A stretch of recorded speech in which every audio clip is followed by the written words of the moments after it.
नमस्कार, बहुत बहुत स्वागत और अभिनंदन आप सभी का द डिबेट में। मैं ब्रजेश मिश्रा हूँ।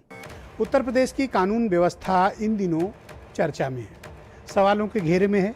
कारण लगातार बढ़ रही घटनाएं, लगातार बढ़ रहे अपराध और उन अपराधों पर प्रभावी कार्रवाई न होना और सीनियर अफसरों का शिथिल पर्यवेक्षण। उसका नतीजा है कि फील्ड में हालात दिनों दिन खराब होते जा रहे हैं। हर तरफ से हत्याएं, बड़ी घटनाएं, रेप, लूट, डकैती, चोरी, गैंगवार, तमाम घटनाएं समक्ष हमारे आ रही हैं। अभी जब मैं डिबेट पे आ रहा था तो थोड़ी देर पहले मुझे बताया गया कि आजमगढ़ में डबल मर्डर हो गया है। पिता पुत्र की 20 सड़क पर गोली मारकर हत्या कर दी गई। ये तो अभी की घटना है।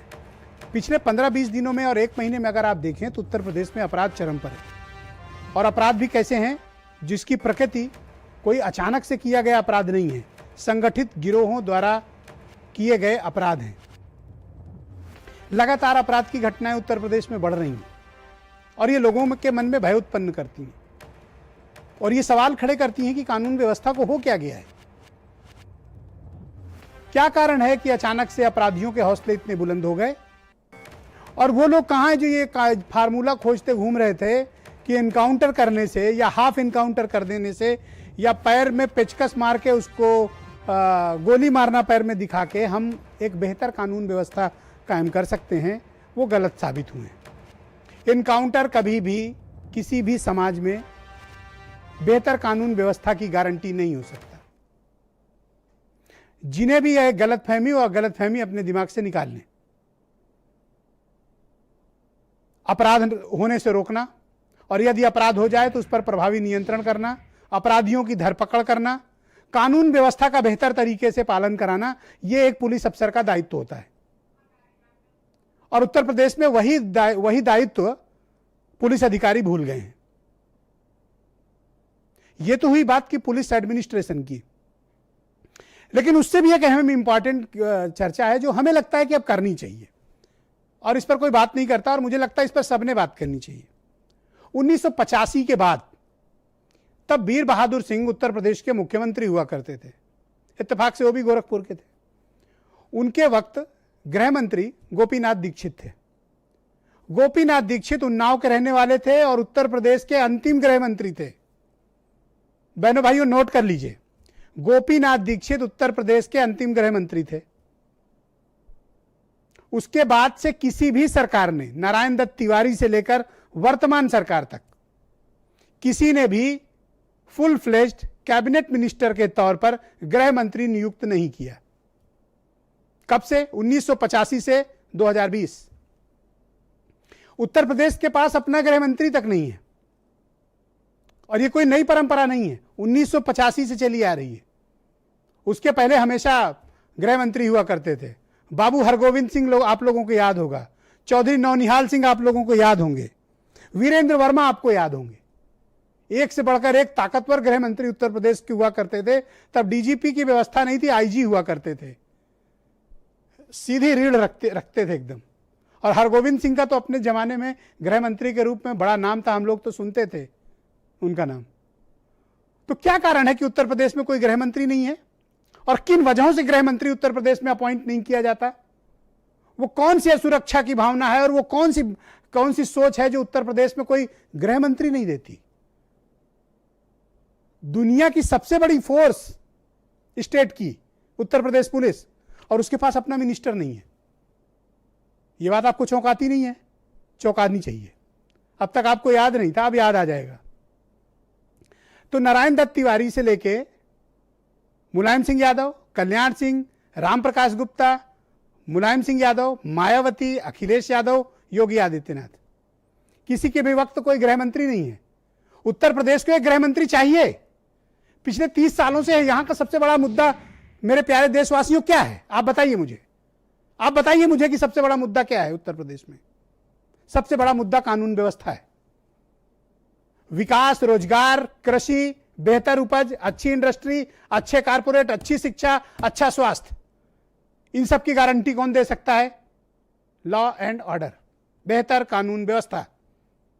और इस राज्य के पास अपना गृह मंत्री नहीं है और वो अभी से नहीं, 1985 से। मुख्यमंत्री बहुत व्यस्त होते हैं, उनके पास तमाम जिम्मेदारियां होती हैं, 50-60 डिपार्टमेंट होते हैं, तमाम रिव्यू मीटिंग्स होती हैं, पार्टी संगठन के दायित्व होते हैं। कानून व्यवस्था चलाना कोई सामान्य बात नहीं है, एक असामान्य और बहुत मेहनत का काम है, बहुत टाइम टेकिंग काम है, 24/7 काम है ये। तो फिर क्या कारण है कि हमारे पास कोई गृह मंत्री नहीं है? गृह मंत्री का पद बहनों भाइयों होना चाहिए। जिस कानून व्यवस्था की लड़ाई पर सरकारें कुर्बान हो गईं, जिस कानून व्यवस्था के नारे देकर पार्टियां सत्ता में आती हैं, वो सत्ता में आते ही पहला काम क्या करते हैं कि गृह मंत्री ही अपॉइंट नहीं करते। तो कानून व्यवस्था चलाता कौन है? कानून व्यवस्था हमेशा प्रमुख सचिव गृह और डीजीपी के नियंत्रण में रहती है। ये जो ब्रीफ करते हैं वही मुख्यमंत्रियों को पता होता है, क्योंकि मुख्यमंत्रियों के पास 10 और काम है, जबकि ये काम परमानेंट एक गृह मंत्री का है जो नजर रखें। और उस गृह मंत्री के पास इंस्पेक्टर से लेके आईजी, एडीजी, जोन, फील्ड तक जो भी कार्यरत लोग हैं, उनके कार्य प्रतिष्ठान की उसके पास अधिकार भी होने चाहिए। उसके प्रतिष्ठान का अधिकार होना चाहिए, तबादले का अधिकार होना चाहिए, पोस्टिंग का अधिकार होना चाहिए। जब एक जनप्रतिनिधि को आप कानून व्यवस्था की जिम्मेदारी देंगे, फुल फ्लेश देंगे, उसकी जिम्मेदारी तय करेंगे, उसके कार्य का निर्धारण करेंगे, उसका उत्तरदायित्व तय करेंगे, उसकी जिम्मेदारी और जवाबदेही तय करेंगे, यकीन मानिए उत्तर प्रदेश की कानून व्यवस्था पहले से ज्यादा बेहतर होगी। ऐसा मैं अपने अनुभव से कह सकता हूं बहनों भाइयों। अगर फुल फ्लेज मिनिस्टर लगाया जाएगा, निश्चित रूप से वो 24 घंटे कानून व्यवस्था पर नजर रखेगा। तो जो चीज मुख्यमंत्री को अधिकारियों के थ्रू पता चलती है, वो अपने मिनिस्टर के थ्रू पता चलेगी। कानून व्यवस्था जनता के प्रति जवाबदेह होगी। कानून व्यवस्था आम आदमी के उद्देश्यों की पूर्ति के उद्देश्य से होगी। जब कोई मंत्री कानून व्यवस्था का जिम्मा संभालेगा तो वो ज्यादा संवेदनशील होगा जनता के प्रति, ज्यादा जवाबदेह होगा जनता के प्रति। जनप्रतिनिधियों की भी सुनी जाएगी। अभी तो सिर्फ अफसरों की सुनी जाती है। आज विधायक थाने में पीटे जा रहे हैं, अब उसके काउंटर में चाहे जितने वीडियो आ जाएं कि पहले तो विधायक ने पीटा था, इन्होंने ये किया था, इतिहास भरा पड़ा है। ये मनमाना क्यों है फील्ड में? ये गुटबाजी क्यों है उत्तर प्रदेश पुलिस के भीतर? ये टुकड़ों टुकड़ों में और कबीलों में निजाम क्यों बटा है उत्तर प्रदेश पुलिस का? कारण क्या है कि इनके ऊपर कोई भी राजनीतिक जवाबदेही नहीं है इनकी। तो इनकी राजनीतिक जवाबदेही होना चाहिए। जब हमारे पास आबकारी मंत्री हो सकता है, हमारे पास वन मंत्री हो सकता है, हमारे पास हेल्थ मिनिस्टर हो सकता है, हमारे पास लॉ मिनिस्टर हो सकता है, हमारे पास पावर मिनिस्टर हो सकता है, हमारे पास इरिगेशन पीडब्ल्यूडी मिनिस्टर हो सकते हैं, तो बहनों भाइयों हमारे पास उत्तर प्रदेश की 24 करोड़ आबादी की सुरक्षा के लिए एक अदद गृह मंत्री क्यों नहीं हो सकता? आप मुझे बताइए, क्यों नहीं हो सकता? होना चाहिए कि नहीं होना चाहिए? होना चाहिए कि नहीं होना चाहिए? मुझे लगता है होना चाहिए। तभी शायद हम बेहतर तरीके से कानून व्यवस्था को नियंत्रण कर पाएंगे। बाकी आप चाहे जितने प्रयोग कर लें, बड़े जिले में डीआईजी लगा दें, कमिश्नरेट बना दें, कुछ भी कर दें, end of the day result आपके समक्ष विद्यमान है। हाथ कंगन को आरसी के आप देख लीजिए उत्तर प्रदेश की कानून व्यवस्था क्या हालत है, क्या अपराध की स्थिति है, क्या हीनियस क्राइम हो रहे हैं। तो ऐसे में जवाबदेही तो बनती है ना। मुख्यमंत्री बहुत मेहनत करते हैं, बहुत बिजी हैं, पर कानून व्यवस्था देखने के लिए एक अलग व्यक्ति होना चाहिए। और ये अभी की परंपरा नहीं, ये एब्सोल्यूट पावर को अपने पास कंट्रोल करने के लिए ये मुख्यमंत्री लोग करते हैं, और ऐसा इतिहास है। नारायण दत्त तिवारी के समय से लेकर अब तक का ये इतिहास है, ये आपके सामने विद्यमान है। तो क्यों ना एक ऐसा एक्सपेरिमेंट हो? जब सब तरह के एक्सपेरिमेंट हो रहे हैं तो एक एक्सपेरिमेंट यह भी होना चाहिए कि उत्तर प्रदेश को एक फुल फ्लेज अधिकार संपन्न, यह शब्द नोट किया जाए, अधिकार संपन्न गृह मंत्री चाहिए अगर उत्तर प्रदेश की कानून व्यवस्था को ठीक करना है। तो आज इसी विषय पर डिबेट करेंगे। पहले उन विधायक जी का बयान सुनिए जो बेचारे जिनके साथ ये घटना हुई, और उनके समर्थन में भी कुछ लोग आए थे, ये बयान सुनिए।